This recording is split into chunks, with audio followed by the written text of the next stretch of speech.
معايا بقى حاله قلتوا بقى عايزين تشوفوا واحنا بنفك اهو. احنا بنفك اهو اهو. دي اهي ودي اهي اهي. فكينا دي ودي اهي اهي. كام سنه؟ ليه ما كناش بنسرح شعرنا؟ خطيبك اتوفى بحادث فما سرحتيش شعرك؟ ربنا يرحمه رحمته بقاء لله. بس قد كده كنت بتحبيه؟ لا والله. انت جايه منين؟ جايه من السعوديه؟ انتوا قاعدين في السعوديه؟ بقاء لله. بصوا دي فكينا هنا اهو. فكينا دي ناقص دي صغيره اهي.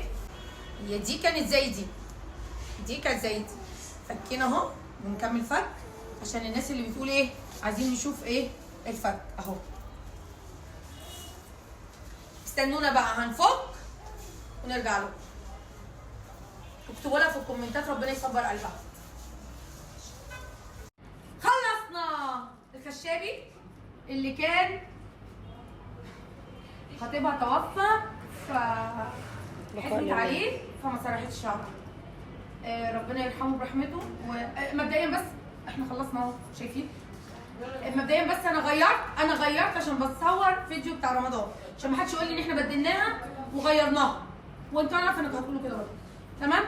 شوف ما تحطش مقص اهو لاخر حاجه اهو. عملنا تنظيف لفروه الراس.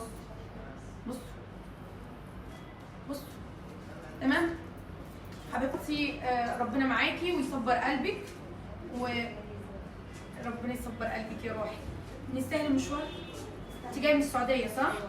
والله العظيم يا حبيبه قلبي. قلتي لي بقى قالوا لك ايه في العياده؟ قالوا لك هذا حقيقي؟ قلت لهم ايه؟ يعني انت قلت لهم ان انت رايحه وهم قالوا لك مستحيل وانت بتقولي لي هتروحي لهم بكره؟ تقولي لهم مش مستحيل اهو. نعم. المهم ان انت مبسوطه دلوقتي وربنا يسعدك. ربنا يزيح عنك اي هم ويبرد قلبك يا حبيبتي ويرزقك يا رب بالزوج الصالح. نستاهل المشوار؟ لا على مع هبه العراقي مفيش مستحيل. والنبي انت قلبي حبيبتي تتهني يا رب تتهني. قبلي الملكه